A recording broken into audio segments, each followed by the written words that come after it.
Pat McAfee, Mike Florio. Why did Antonio Brown leave the game in the Buccaneers? We all remember it. He left in the middle of the game, took his pads off, was cheering as he left the field shirtless. At the time, I had a theory. My theory was, if you remember, that was week 16. That was the year that they first implemented the 17-game season. My theory was that Antonio Brown did not remember that there was going to be another game. So I think he was mad because he didn't get his bonus, because he left like with one reception or a couple receptions away from his bonus. I think he thought the season was over. And I think he forgot there was an extra game, so he just stormed off and left and was calling it a season. That's my theory. Let's see if Mike Florio confirms that. You know, there's a lot of things that have happened with one particular man out of South Florida.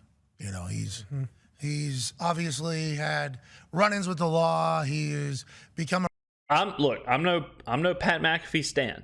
Yeah, I've called him the walking natural light in the past. Okay, walking keystone. Okay, let me say this: he's looking jacked and stacked. I don't know what he's doing in the gym. I don't know if he's, whatever. He kind of reminds me of me. All right, he's looking way more jacked, way more defined in the black tank top, the delts, the buys. I see some vein popping on that left bicep.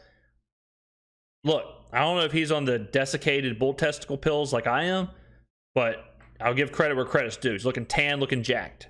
A rapper. He's become the president of Donda Sports. Yep. He has obviously done a lot of things. But if we're talking strictly football, when this dude was on the field, he was unguardable. People forget about that with Antonio Brown. Antonio Brown had a stretch there where he was as dominant as a receiver has ever been. If you go back and look, it's like 1,400 yards, 1,600 yards, 1,600 yards, 1,400 yards, 1,600 yards. He was out of control. However good you think the Calvin Johnsons and the Julio Joneses and the AJ Greens, Antonio Brown was insane. His stretch was nuts. Pretty much everywhere that he went. Everybody talked about his work ethic being phenomenal. But now Antonio Brown stopped by Tyreek Hill's podcast and basically laid out his version of how everything went at the Raiders, at the Patriots, with the Bucs, at the Jets. It's the first time we're hearing that story. Feels like as soon as you listen to it, you're like, that's not real. That's not real. That's not real. Yeah. How did that whole thing happen in your eyes, from watching him and watching those clips to diving into everything that has taken place? And have we forgotten anything about the Antonio Brown story that you kind of resurfaced in your research after he talked about this on Tyreek's podcast? I'm fascinated by the Buccaneers angle because I truly believe there's a lot more there that we don't know and that we won't know about. Like what, Mike? Like what, Antonio Mike? Brown, Tom Brady.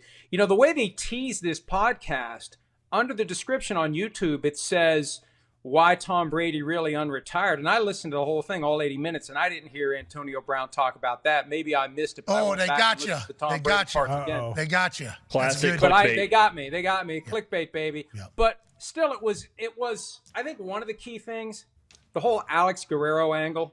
That's something that Antonio Brown talked about. Is Alex Guerrero, this is completely just pulled memory. I think Alex Guerrero is like Tom Brady's personal trainer or whatever. Is he part of that TB12 training thing? So maybe, I think he also at that time was on the training staff with the Bucs. So let's see if that's who that is. About how he claims he paid Alex Guerrero $100,000 for extra training and treatment beyond what the Buccaneers naturally provide. Yeah. And he's tied in with Tom Brady. And there was a lot of conflict over the ankle injury that Antonio Brown had. And one of the reasons he was ultimately upset, he paid all this money.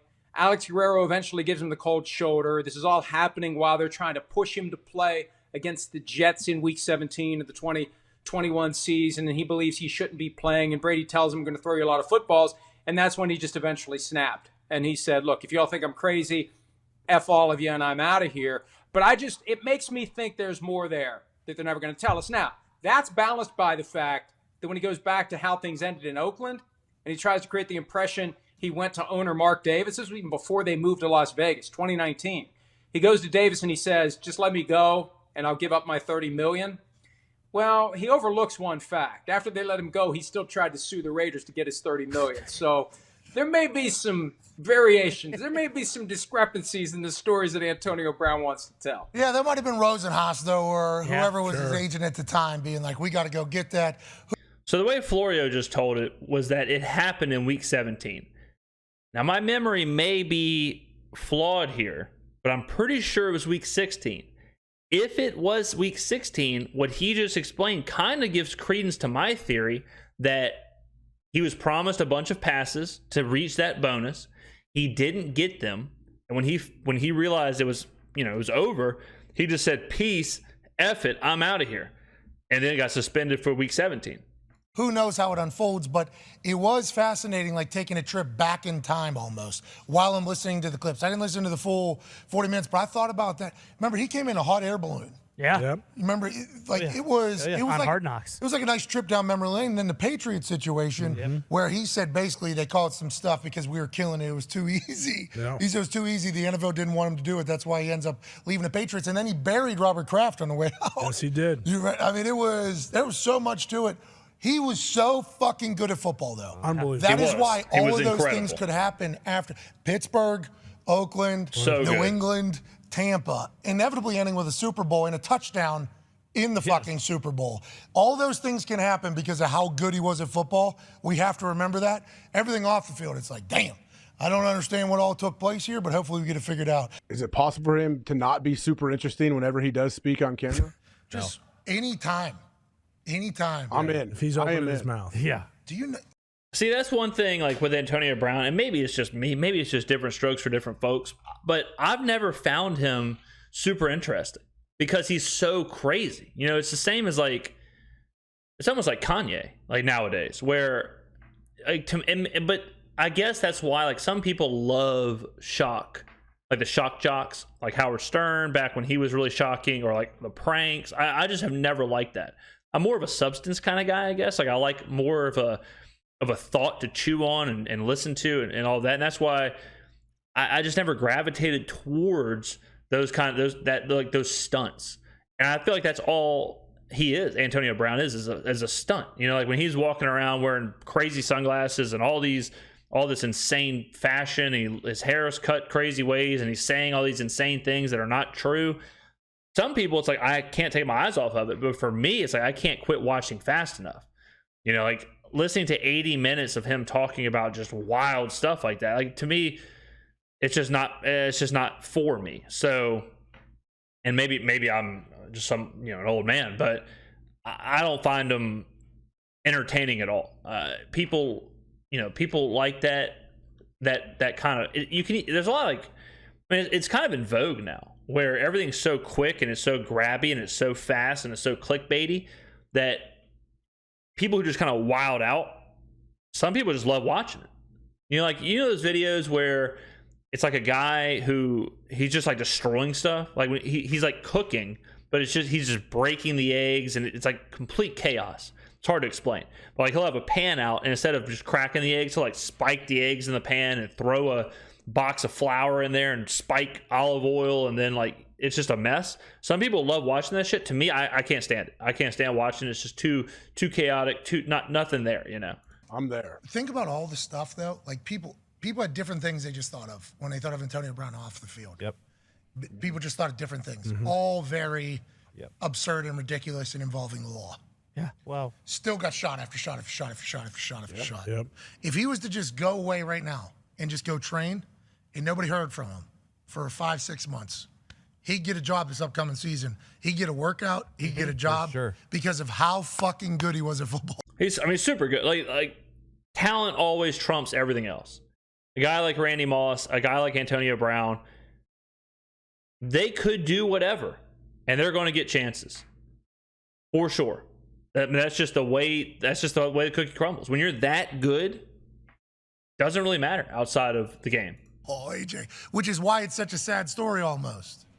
Yeah, and how not only how good he was, but how hard he worked. Like, you hear that all the time. Like when he was there, like he's working his ass off every single day, one-on-ones. He wants to win every single rep, and guys see that. And so now you sometimes just have to deal with some off the field stuff. And we're seeing some of that now, I guess. He said New England, they practice the hardest. Yep. They're the most detail-oriented. He said he loved it up there or whatever. Well, that's what I was going to say, too. It's not even that, all the off-the-field stuff, of course, is terrible. And with the Patriots, he got the offense immediately, and there are so many players that come to New England that don't get that. So, his football IQ and smarts is something that gets forgotten about just because of all the other shit and just getting home from the NO and a whole lot of money. I think receivers are underrated with how football smart they are. When you hear, I heard a clip with Devontae Adams talking about he was breaking down his route, and he was talking about how every step was calculated, every pivot was calculated, where his shoulders were, where his defender's shoulders were, where the ball was going to go, what he was trying to do. And when you watch the game, it's easy to be oh, they're just running. He's just running, he's just doing a route. When you think about playing in the backyard and you just run a out route, you're not thinking about where your feet are. You're just running. You're just running, in a certain direction. To hear him break it all down, he's I know this cornerback is going to drop his hips, and when he drops his hips there, if I cut this way, I'll have this much separation.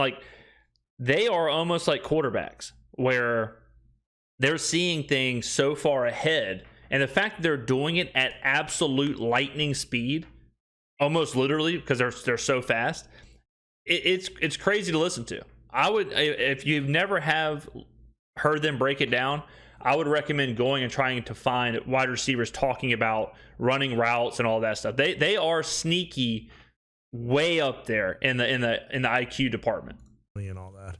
Football IQ department. You just got home from the NO. Sean Payton was a dildo. Dildo, not no, dildo though. Dildo. Buffalo Bill. Yes.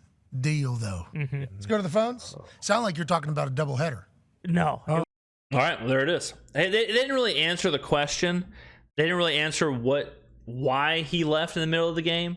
I still think, let's go ahead and take a look, ladies and gentlemen. Let's go ahead and take a look if it was week 16 or week 17. All right, so here we have it. So Antonio Brown walked off of the field in this game right here. Sunday, January 2nd against the Jets. So let's go ahead and see. This is in 2021. Let's see if we can find the Bucs schedule in 2021 and if this game is week 16 or week 17. Hopefully, I'm not wrong here. We're going to do this live, and we're going to see. And I will admit if I am wrong. So we'll see. So 2023, 2021, week... Oh, okay, I was right. I'm saying the number, but it is the second to last game of the season. Okay, so I okay, messed up. So I was saying 17 when there's 18. Because of the bye week. I wasn't counting the bye week. So when I meant 17 games, not weeks, if that makes sense. So it was the second to last game. So my theory is probably right. He talks about, I was promised he was going to throw me all these passes. He didn't, so I left. Why would he want to catch a lot of passes? Because of his bonuses, because of his structure. That's how every contract is in the last week of the season. You want to catch blank amount of passes or yards to reach your bonus. So it makes even more sense of what I said, that he thought this was the final game of the year. He thought this would be it. This is the 16th game, the 17th week, but the 16th game of the season. I am vindicated. I fully believe this is why. And he kind of said it. He kind of said he promised me passes. I didn't get them, so I left. But it would make sense, too, that Antonio Brown would completely forget that this is the season. They added an extra game, a 17th game, or an 18th week. Let me know in the comments below what you think, ladies and gentlemen. Why do you think Antonio Brown walked off the field? Do you think I am right? I certainly usually am right. I will see you in the next video. Thank you for watching.